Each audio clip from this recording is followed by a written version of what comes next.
I wanted to do a video on the origins of the KJV Bible. Of course, we don't need to argue about the validity of the text, as we can always refer to the sources of the original manuscripts that we have.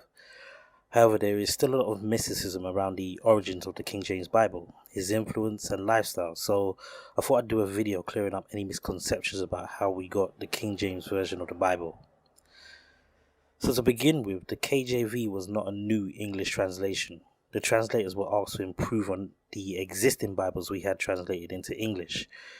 So I think it's best to start with the information on what these Bibles were and their influence on the KJV. First, we have the Wycliffe Bible of the 14th century. John Wycliffe, a theologian and religious reformer, was credited as being the first man to fully translate the Bible into English from the Latin Vulgate. This isn't true. He did, however, encourage a number of translations through his followers. This Bible circulated in manuscript format and didn't have the New Testament or a complete version until a lot later. The second English translation we had was the Tyndale. William Tyndale, known as the father of the English Bible, used Erasmus's Latin translation of the Greek New Testament that he had published in 1516 to produce an English version. This was in opposition to the Pope, and he was quoted as saying, "If God spare my life ere many years, I will cause the boy that driveth the plough shall know more of the Scripture than thou dost." In 1525 he had printed the New Testament. Then he had begun to learn Hebrew to translate the Old Testament, but it was incomplete, and only the first 5 books in the book of Jonah were published. Many of his phrases from the translation would eventually make it into the KJV, such as "Let there be light, and there was light." Also, it's because of Tyndale that we have the phrase Jehovah in English from the book of Exodus chapter 6 and verse 3.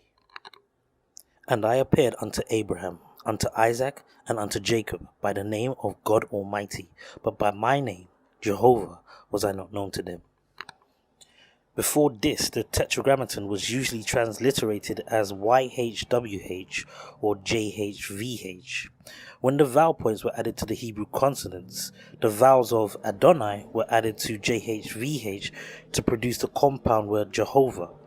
This was first used in Erasmus's Latin version, and Tyndale adopted it to his version.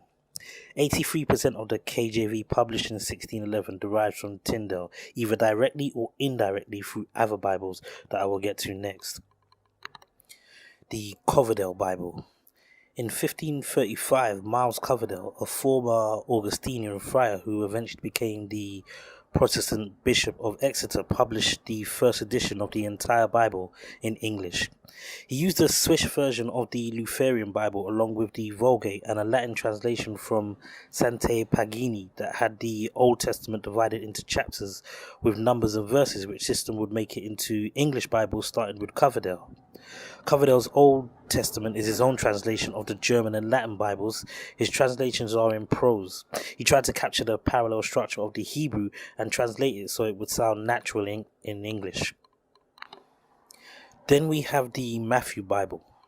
John Rogers produced the first authorized English Bible. The first 5 books and New Testaments were Tyndale's translations. Rogers even used Tyndale's unpublished Old Testament books, which was Jonah to 2nd Chronicles. The rest of the Old Testament and the Apocrypha were Coverdale's. He couldn't give credit to Tyndale as he was a heretic, so it was named the Matthew Bible. Next we have the Great Bible. Coverdale was again asked to make a translation based on the newer Matthew Bible, called the Great Bible because of its size. The Old Testament was revised in light of a new edition of the Hebrew Bible in 1535. The Geneva Bible. William Whittington took on most of the work for this translation that was published in 1560 and dedicated to Queen Elizabeth. This included the Old Testament, New Testament, and Apocrypha, although a lot of the Old Testament is based on the Great Bible translation. This was also an English version of the printed Bible that adopted verse numbers. The Bishop's Bible. The Geneva Bible displeased the bishops, so in 1568 they undertook a revised version of the Great Bible. The name comes from the fact that they had a large number of bishops that were on the revision committee. Finally, we have the Douay-Rheims Bible. The popularity of the Geneva Bible upset the Roman Catholics and the Anglicans, and they created a translation from the Vulgate. So these were the English versions of the Bible that the translators of the King James Bible had to work with. So why was King James involved with the translation of the Bible? After Queen Elizabeth's death in 1603, he was petitioned by the Puritans who weren't happy with the church being governed by the bishops. So in 1604, King James decided to bring the bishops and the Puritans together for a 3-day conference at Hampton Court Palace. The leader of the bishops was Richard Bancroft, who was the Bishop of London at the time, and the head of the Puritans was John Reynolds. It was Reynolds who requested a new English translation of the Bible because of the corruption to the Bible during the reigns of Henry VIII and Edward VI. This is slightly puzzling as the Great Bible was used during their reigns. Bancroft was unhappy with this suggestion, as they were happy with the Bishop's Bible of 1568, but King James agreed to the idea because he liked the idea of an authorized alternative to the popular Geneva Bible. Plus, it would make it look like he was conceding something to the Puritans, who had every other proposal rejected at the conference. This is why the dedication to King James describes him as the principal mover and author, because this Bible will come about because of a conference convened by him and was in effect an endorsement from the monarchy, not because he wrote any part of it. Bancroft's objection to the Bible was overruled, but he made sure that he would have a controlling hand in the selection of translators and provided a set of 15 rules to be observed in the translation. I'll go over a few of the more important ones. The Bishop's Bible was to be followed and as little altered as the truth of the original will permit.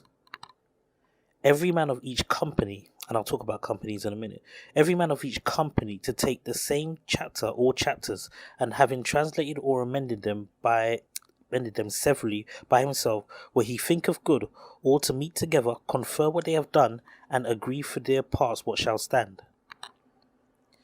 As any one company dispatch any one book in this manner, they shall send it to the rest to be considered of seriously and judicially, for his majesty is very careful in this point. If any company upon the review of the book so sent, doubt or differ upon any place, to send them word thereof, note the place and withal send their reasons, to which if they consent not, the difference to be compounded at the general meeting, which is to be of the chief persons of each company at the end of the work. The directors in each company to be the deans of Westminster and Chester for that place, and the king's professors in Hebrew or Greek in each university. These translations to be used when they agree better with the text than the Bishop's Bible, Tyndale's, Matthew's, Coverdale's, Whitchurch's Geneva. These rules were unprecedented in their rigour. Previous translations had been done by small groups or bishops. Nothing comparable had been achieved since antiquity, when the elders gathered in Alexandria to create the Greek Septuagint. In fact, the KJV translators were determined to improve on the work of the elders because they noted that the elders only had 72 days to complete the translation, whereas the KJV translators would have sufficient time for revisions. We also know they added other guidelines retrospectively because of a report they made in 1619 at the Synod of Dort Conference in Dordrecht, dealing with the dispute between the Calvinists and the Arameans. Like the Hampton Court Conference, the Synod of Dort commissioned a new translation and asked the English translators about the procedures that they followed. They listed 3 rules that were not of the original 15. The translators were not being asked to create a new version of the Bible, but rather to revise the established version, removing any blemishes or inaccuracies. Parallel pages would be recorded in the margins, but there would be no marginal commentary. And where a Hebrew or Greek word admits 2 meanings of a suitable kind, the one that was to be expressed in the text, the other in the margin, the same to be done where variant readings were found in different but reputable versions of the Hebrew and Greek text. Now I'll briefly discuss the companies who translate the KJV. The process of translation and revision was to be undertaken by 6 companies, 2 in each of Westminster, Oxford and Cambridge. I don't want to list their names in this video, but they were experts in each company with knowledge of ancient Near East languages, Arabic, Greek, Hebrew, and Rabbinical Judaism. This is why I find it odd that some people believe that they weren't qualified to produce this translation. They were the leading experts of their day. I may do a separate video on them highlighting their talents, but if you wanted a list of names, many of them were listed in the Oxford Dictionary of National Biography. The First Westminster Company was responsible for the translation of Genesis to 2 Kings. The next section, First Chronicles to the Songs of Solomon, was the work of the First Cambridge Company. Then to finish completion of the Old Testament, the First Oxford Company translated Isaiah to Malachi. The Second Cambridge Company was responsible for the Apocrypha. John Reynolds was in opposition to its addition to the KJV.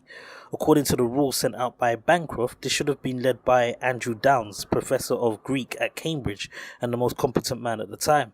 But it was John Duport who led the translation. This was probably due to the fact that he was a Puritan and it was a political move to keep the peace. The second Oxford team was responsible for the majority of the New Testament, the Gospels, Acts, and the Book of Revelation. The Second Westminster Company was responsible for the epistles. I can't really stress enough the amount of experience these teams had. I'll read a quote about them. The learning embodied in the men of these 6 companies is daunting. It is sometimes assumed that the people in the 21st century know more than the benighted people of the 17th century, but in many ways the opposite is true. When the 6 companies had finished their work, a general meeting was held daily over a period of 9 months to review their work. This happened in 1610. Then the work would be sent to Thomas Bilson and Miles Smith for review.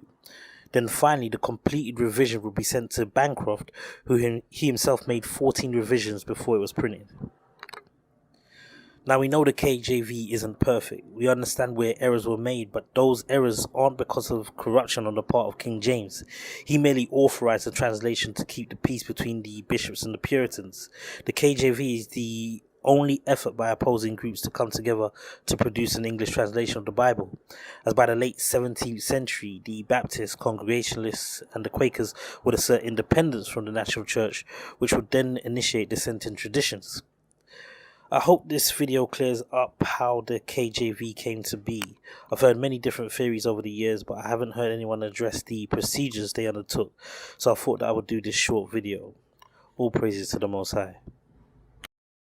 King James, the first of England, who authorized the translation of the now famous King James Bible, was considered by many to be one of the greatest, if not the greatest monarchs that England had ever seen.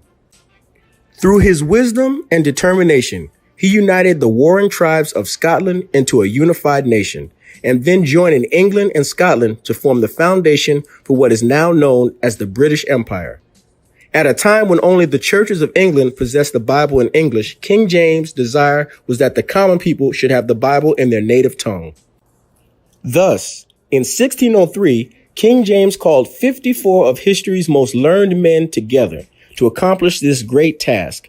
At a time when the leaders of the world wished to keep their subjects in spiritual ignorance, King James offered his subjects the greatest gift that he could give them, their own copy of the Word of the Most High in English. James, who was fluent in Latin, Greek, and French, and schooled in Italian and Spanish, even wrote a tract entitled Counterblast to Tobacco, which was written to help prevent the use of tobacco in England.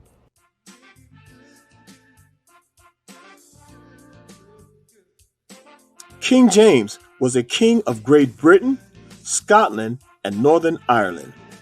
King James was a black man, and the King James Bible is named after King James I of England, who lived from June 19, 1566 to March 27, 1625.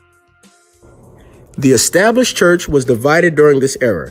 In 1603, King James called a conference in the Hampton Court in an attempt to resolve issues. As a result, a new translation and compilation of approved books of the Bible was commissioned to resolve issues with translations then being used. For example, the Geneva version contained controversial marginal notes that proclaimed the Pope was as an antichrist.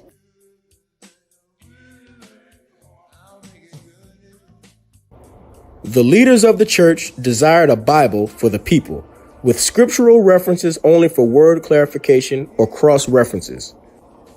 King James approved 54 scholars to work on the translation, and 47 worked in 6 groups at 3 locations for 7 years, comparing to previous English translations such as the Geneva Bible and text in the original languages.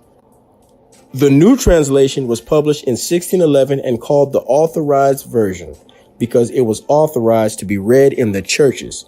It later became known as the King James Version. King James was the first to succeed in perfecting the English translation of the Bible. He successfully distributed around the world. King James gathered Hebrew, Aramaic, and Greek scholars who were also well versed in the English language. Many among these scholars were black. Medieval Hebrew had been widely used by the Moors, along with Arabic because a large portion of the Moors were Israelites. The blacks of Scotland had Ethiopian Hebrew ancestry, and they shared the same history of the Hebrew monarchs of Ethiopia. King James himself could trace his ancestry to the tribe of Judah.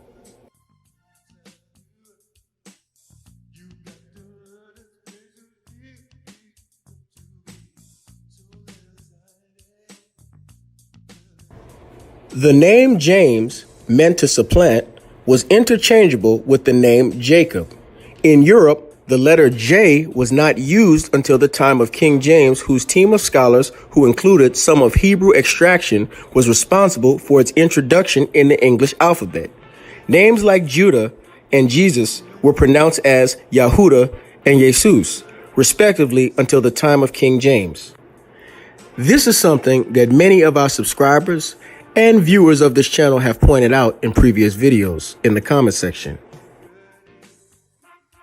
The King James translation had a significant influence on the English language and was widely accepted as the standard English Bible.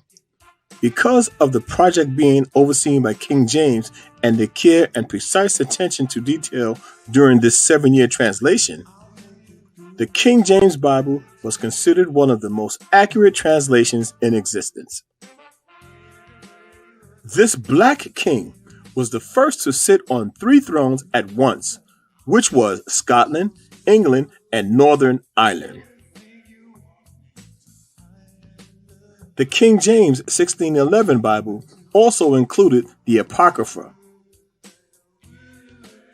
For various reasons, 14 books were subsequently taken out of the 1611 King James Bible. Thankfully, the 1611 King James Version is still available, which includes the Apocrypha. We would also like to point out that the Moors settled in Spain and southern Europe in 711 CE.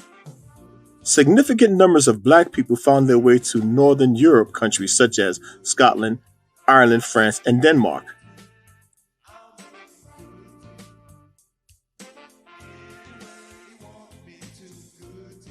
Since the beginning of the first millennium, the nations of Scotland and Ireland had a significant number of blacks who in Scotland wielded political power as the kings and rulers.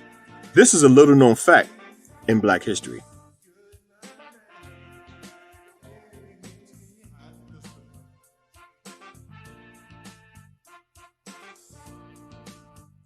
In 1565, Queen Mary was married by her cousin, a black Scottish man of the royal family who was called Darnley. Darnley was killed in 1567, but he had left the queen a male heir of her own lineage.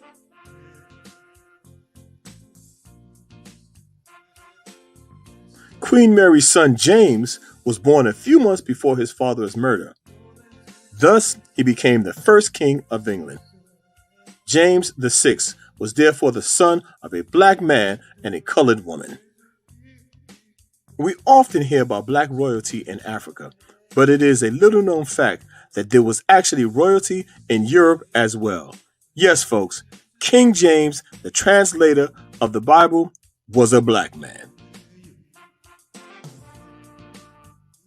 Let me say, one of the translators of the Bible. As you know, the Bible has been translated many, many times. but the most popular version in use in America for many years has been the King James Version. His actual version was the King James 1611, which included the Apocrypha.